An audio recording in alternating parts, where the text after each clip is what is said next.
America first, American first. So, November 2024 election in United States and its implication around the globe. This is what we are discussing. Mr. Donald Trump would take oath on 20th of January. It is mere 1 month from now, and he has to fulfill the dream that he has shown to the people that America first, American first. Okay, so in that scenario, now question is arising that implication globally, what implication globally of this election, America first, American first, would be seen. So in that scenario, we will talk about little bit about Australia. So United States was colony of England and it is an English speaking country. There are five countries in the world, they are English speaking countries and they are associated to each other without any strategic ties, without any trade ties. Personal to person, there is an attachment. United States, Canada, England, New Zealand, and Australia. So, more or less, these were kind of colony of England, more or less. In that sense, we are talking about Australia gold rush. Gold rush in Australia. Australia is considered as one of the British colony. Why? Because British, the one of the major incidents, one of the major change that happened in the world was in 17th, 18th century when industrial revolution happened in England and in Europe.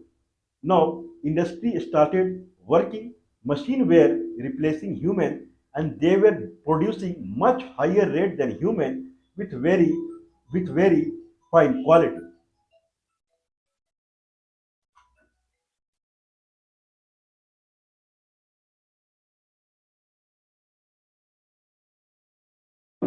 Machines were producing products with very high accuracy and high productivity.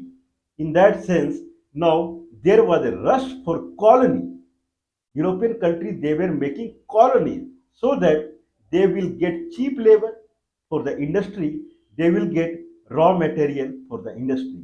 One reason was sugarcane because sugar was very famous in Europe at that time, and England, United Kingdom, it started making many countries as colony to to produce sugarcane and to cultivate sugarcane and their sugar like Caribbean islands, few places in United States, Suriname, Guyana, Fiji, Mauritius, Vanuatu, this kind of territory. In that sense, in industrial revolution, in industrial towns, industrial places, now there were many crimes that used to happen during that period. In those crimes, convicts were pushed to prison, and United Kingdom's prison was full because of industrial revolution, because of industries, new culture, many crime were happening. Now, when prison were full in United Kingdom was searching for convict colony. Convict colony. There is one colony called raw material colony that like India, raw material colony, iron ore, coal ore, these they were taking to England for their industry.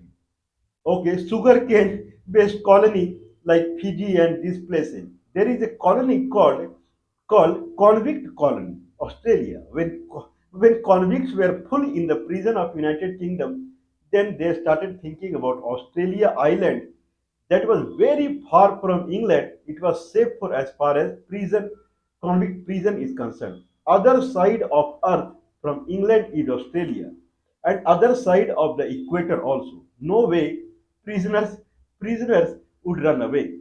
So Australia became convict colony for United Kingdom.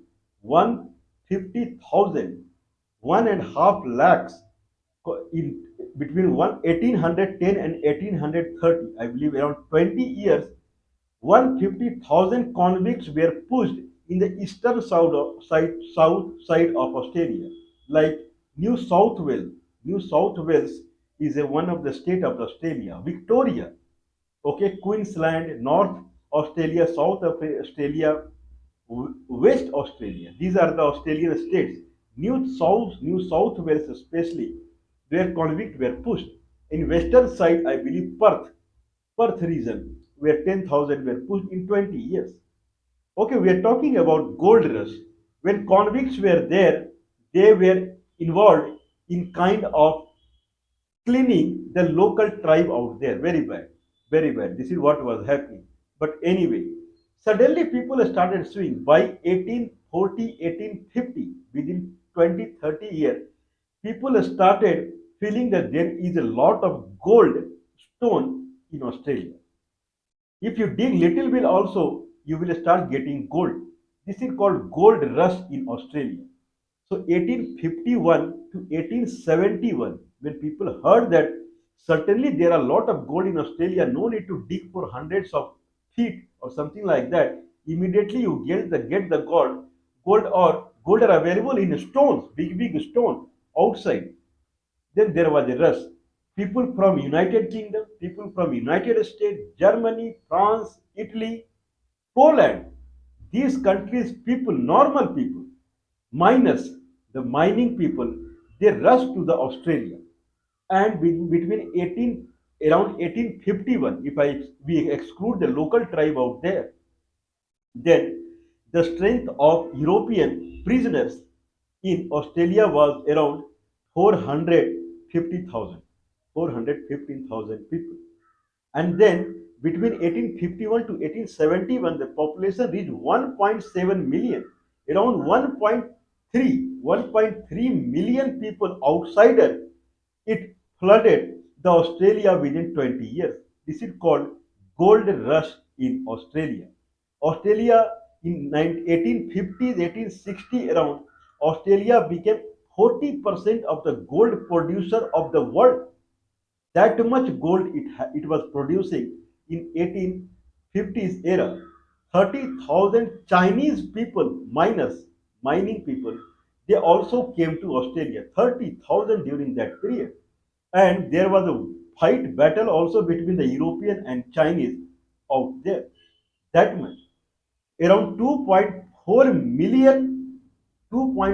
million pound of gold was generated in 7 month period during that time. That much gold was produced. Still, I believe Australia is one of the major gold producer in the world. Still, okay, this is called gold rush in Australia. What is the implication of gold rush in Australia?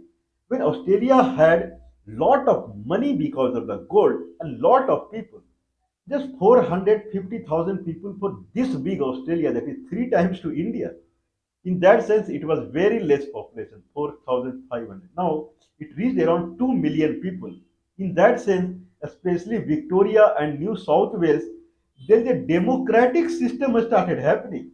Since money came, now election started happening and people were electing their kind of representative. So democratic system in Australia started because of gold rush only.